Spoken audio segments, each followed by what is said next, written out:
El castillo de los Cárpatos, de Julio Verne. Capítulo 3.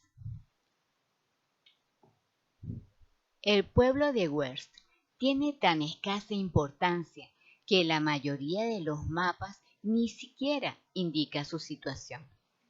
En el terreno administrativo está incluso por debajo de su vecino llamado Vulcán, por el nombre de la porción de ese macizo del Plesa en el que ambos se encaraman de forma pintoresca.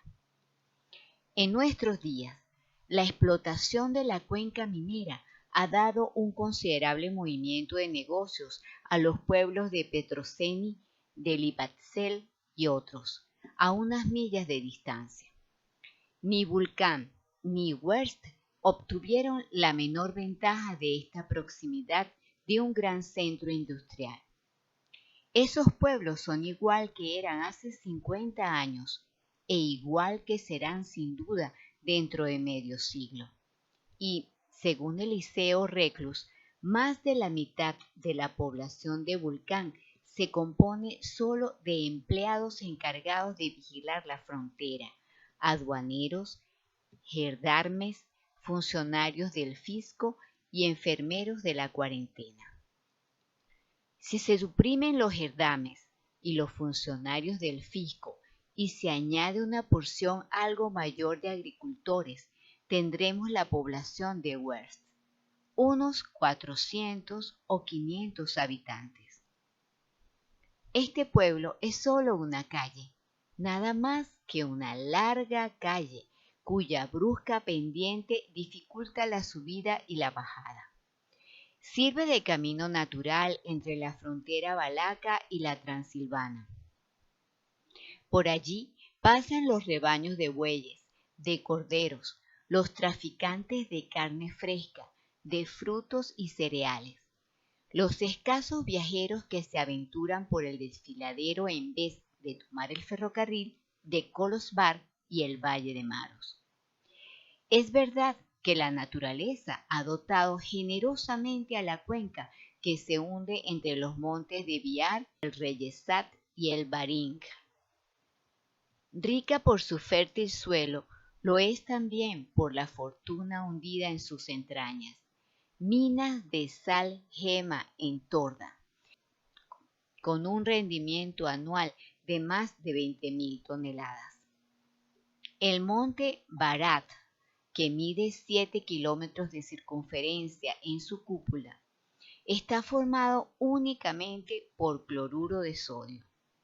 Minas de Torosco, que producen plomo, galena, mercurio y sobre todo hierro, cuyos nacimientos son explotados desde el siglo X.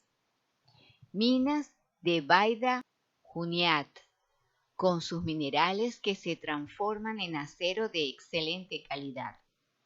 Minas de hulla, de fácil explotación en las primeras capas de estos valles lacustres, en el distrito de Jackson, de Lipazel, en Petroseni, vasta bolsa cuyo contenido se estima en 250 millones de toneladas. Por último, minas de oro en el pueblo de Ofenbanya, en Tompanfalva, la región de los lavadores de oro, donde miriadas de molinos muy sencillos trabajan las arenas del Beres Patak, el Bartolo transilvano, y exportan cada año 2 millones de francos del preciado metal. Parece un distrito favorecido por la naturaleza, pero toda esta riqueza no contribuye en absoluto al bienestar de su población.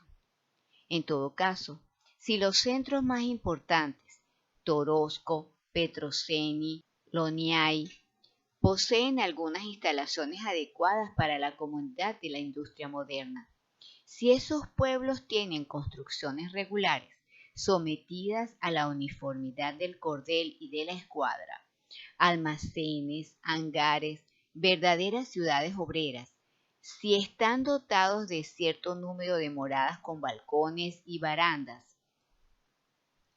No se podría buscar nada de eso en el pueblo de Vulcán ni en el de Werst. Unas 60 casas bien contadas, irregularmente dispuestas a lo largo de la única calle, con un caprichoso techo cuya parilera sobresale de las paredes de tierra apisonada, con fachada hacia el jardín, un granero abuhardillado en el primer piso, un hórreo deteriorado como anexo, un establo puesto de través, cubierto de mantillo aquí y allá, un pozo coronado por un hierro saliente de que cuelga una herrada, 2 o 3 charcos que se escapan durante las tormentas, arroyuelos cuyos bordes retorcidos indican su curso. Así es el pueblo de Werst, edificado a ambos lados de la calle, entre los oblicuos taludes del desfiladero. Pero todo esto es fresco y atrayente. Hay flores en puertas y ventanas, cortinas de verdor que tapizan los muros, hierbas desgreñadas que se mezclan con el oro viejo del balago, álamos, olmos, hayas, abetos, arces que trepan por encima de las casas, todo lo que pueden trepar. Más allá se escalonan las alturas intermedias de la cadena y, en el último plano, la cima de los montes, azulados por la distancia, se confunde con el azul del cielo. En Werst no se habla alemán ni húngaro, como tampoco en toda esta zona de Transilvania. Se habla rumano, incluso las familias gitanas establecidas en lugar de acampadas en los diversos pueblos del condado. Estos extranjeros toman la lengua del país, así como su religión. Los de Werst forman una especie de pequeño clan, bajo la autoridad de una voivoda, con sus cabañas, sus baracas de techo puntiagudo, sus legiones de niños muy diferentes por las costumbres y la existencia regular de lo de sus congéneres errantes de Europa. Incluso siguen el rito griego, adaptándose a la religión de los cristianos entre los que se han instalado.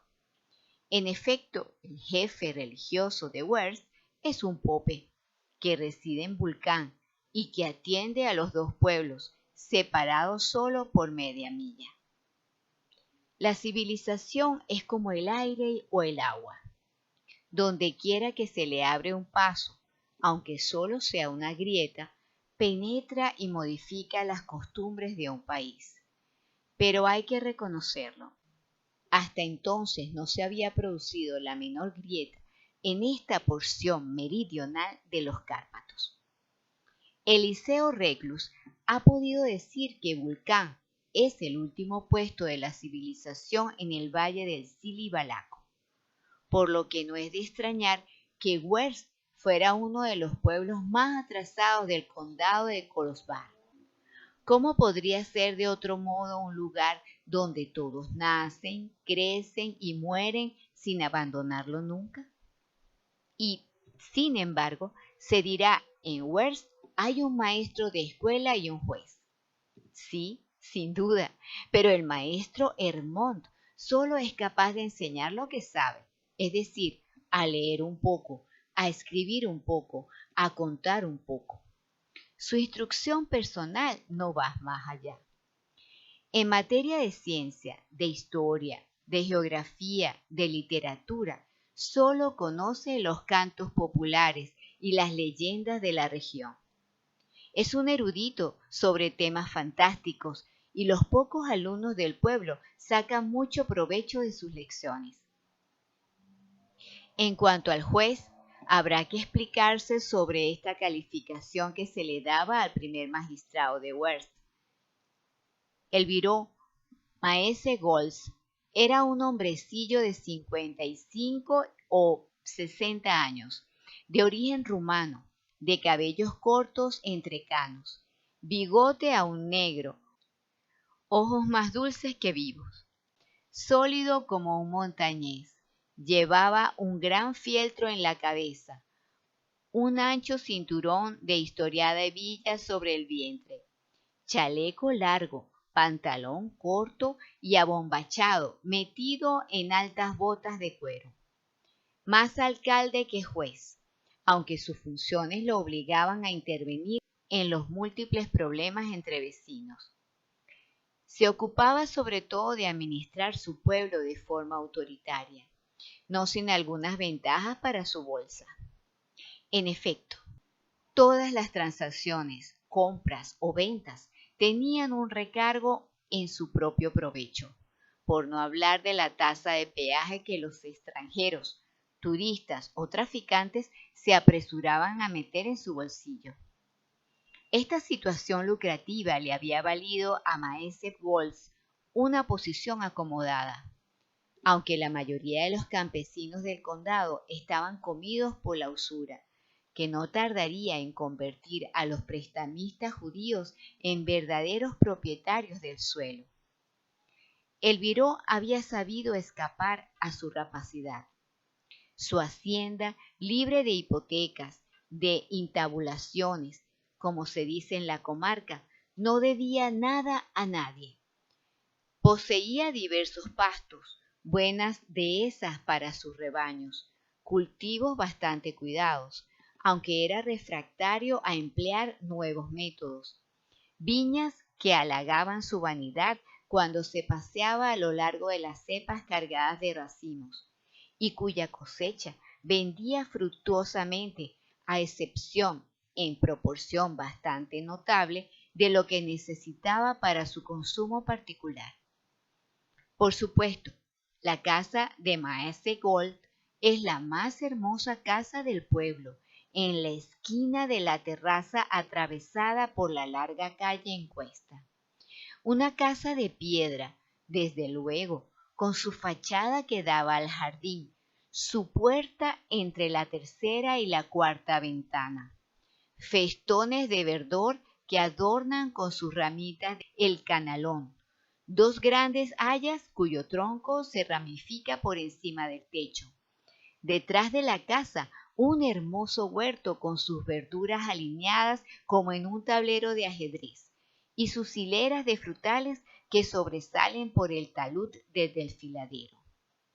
En el interior de la casa hay bonitos cuartos muy limpios, unos de comer y otros de dormir, con sus muebles pintarrajeados, mesas, camas, bancos y taburetes, sus aparadores donde brillan vasijas y platos, vigas de madera en el techo, de las que cuelgan jarros encintados y telas de vivos colores, pesados cofres cubiertos de fundas y colchas, que sirven de baúles y armarios.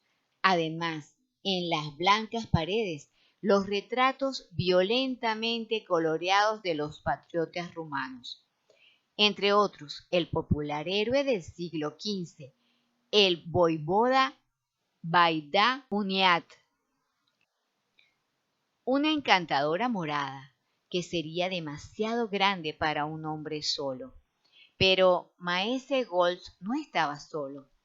Viudo desde hacía unos 10 años, tenía una hija, la hermosa Miriota, muy admirada desde Wers hasta Vulcán, e incluso más lejos.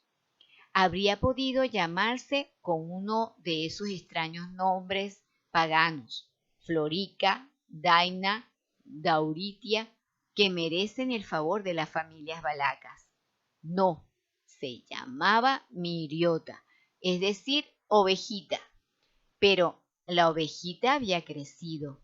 Ahora era una graciosa joven de 20 años, rubia, de ojos castaños, mirada muy dulce, de rasgos encantadores y agradable presencia. En verdad, había muchas razones para que pareciera seductora, con su blusa bordada en rojo en el cuello, los puños y los hombros, su falda ajustada por un cinturón con cierre de plata, su catrinza un doble delantal de rayas rojas y azules, anudado al talle, sus botitas de cuero amarillo, un ligero pañuelo en la cabeza con sus largos cabellos, cuya trenza estaba adornada por una cinta o un dije de metal. Sí, una guapa joven Miriota Goltz y, además, lo cual no viene mal, rica.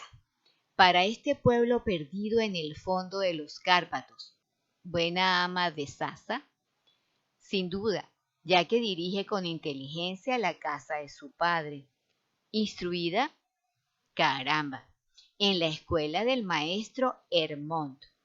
Ha aprendido a leer, a escribir, a calcular, y calcula y escribe y lee correctamente, pero no ha ido más lejos. Y con razón.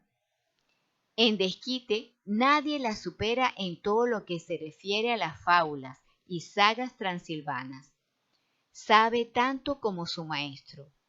Conoce la leyenda de Leánico, la roca de la Virgen, donde una joven princesa un poco fantástica escapa a la persecución de los tártaros.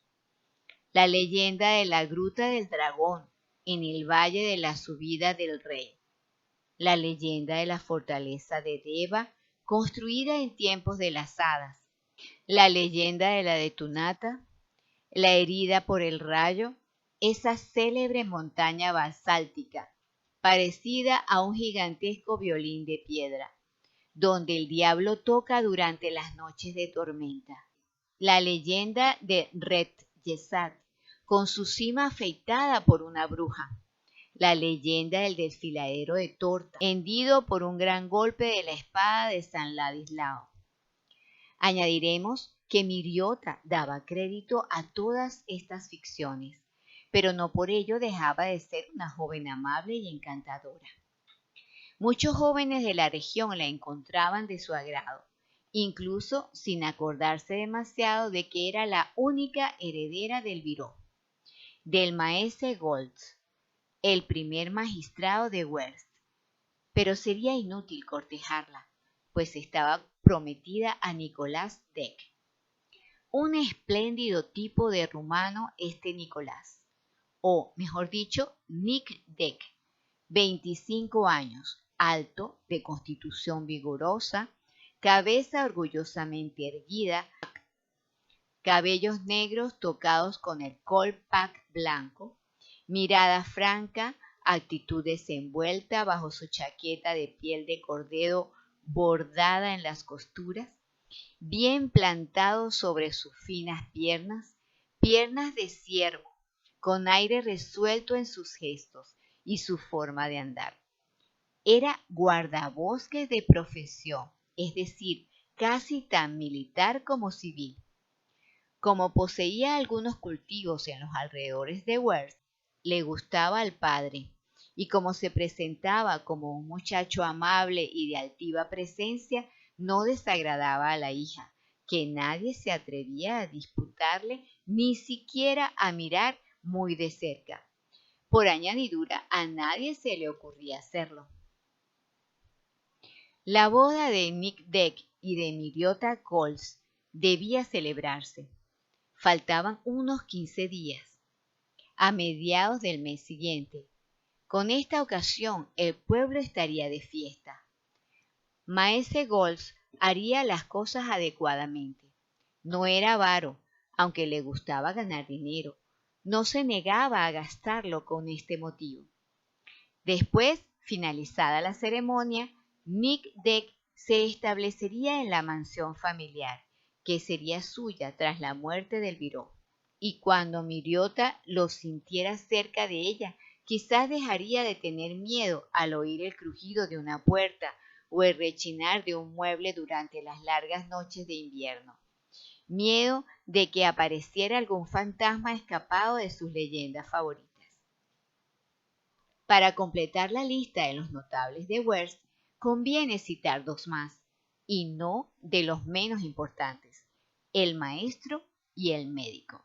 El maestro Hermont era un hombre grueso, con gafas, de 55 años, que siempre llevaba entre los dientes el tubo curvado de una pipa con cazoleta de porcelana, de cabellos escasos y enmarañados, sobre un cráneo plano, de cara lampiña con un tic en la mejilla izquierda. Su gran entrenamiento era tallar las plumas de sus alumnos, a los que prohibía el uso de plumas de hierro. Por principio, qué bien afilaba las puntas con su viejo cortaplumas muy cortante. Con qué precisión, guiñando el ojo, daba el toque final para aguzar la punta. Ante todo, una buena escritura. A eso tendían todos sus esfuerzos. A eso debía orientar a sus alumnos un maestro celoso de su misión. La instrucción venía en segundo lugar, y ya sabemos lo que enseñaba el maestro Hermont, lo que aprendían las generaciones de niños y niñas en los bancos de su escuela. Y ahora llega el turno del médico Patak. ¿Pero cómo? Había un médico en Wells y el pueblo aún creía en cosas sobrenaturales. Sí, pero es necesario aclarar el título que tomaba el médico Patak, de la misma manera que hicimos con el título del juez Coles. Patak, un hombrecillo de vientre prominente, gordo y bajo, de 45 años, ejercía de modo ostensible una medicina elemental en Wells y sus alrededores. Con su aplomo imperturbable, su facundia asombrosa, no inspiraba menos confianza que el pastor Frick, lo cual era mucho decir. Vendía consultas y drogas, pero tan inofensivas que no empeoraban las pupas de sus clientes que se hubieran curado por sí solos. Además, se goza de buena salud en el desfiladero de Vulcán. El aire es de primera calidad, las enfermedades epidémicas son desconocidas, y si uno se muere es porque hay que morir, incluso en este lugar privilegiado de Transilvania. En cuanto al doctor Patak, si se le llamaba doctor, aunque fuera aceptado como tal, no tenía ninguna instrucción, ni de medicina, ni de farmacia, ni de nada. Era simplemente un ex enfermero de la cuarentena, cuyo papel consistía en vigilar a los viajeros retenidos en la frontera para el certificado de la sanidad. Nada más.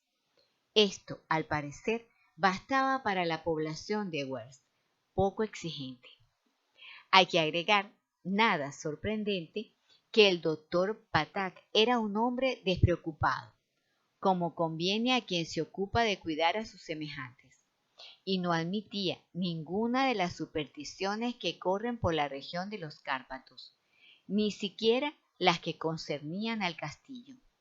Se reía de ellas, bromeaba, y cuando alguien decía delante de él que nadie se había atrevido a acercarse al castillo desde el tiempo inmemorial, repetía a quien quería oírle: no tendrías que desafiarme para que vaya a visitar vuestra vieja casucha.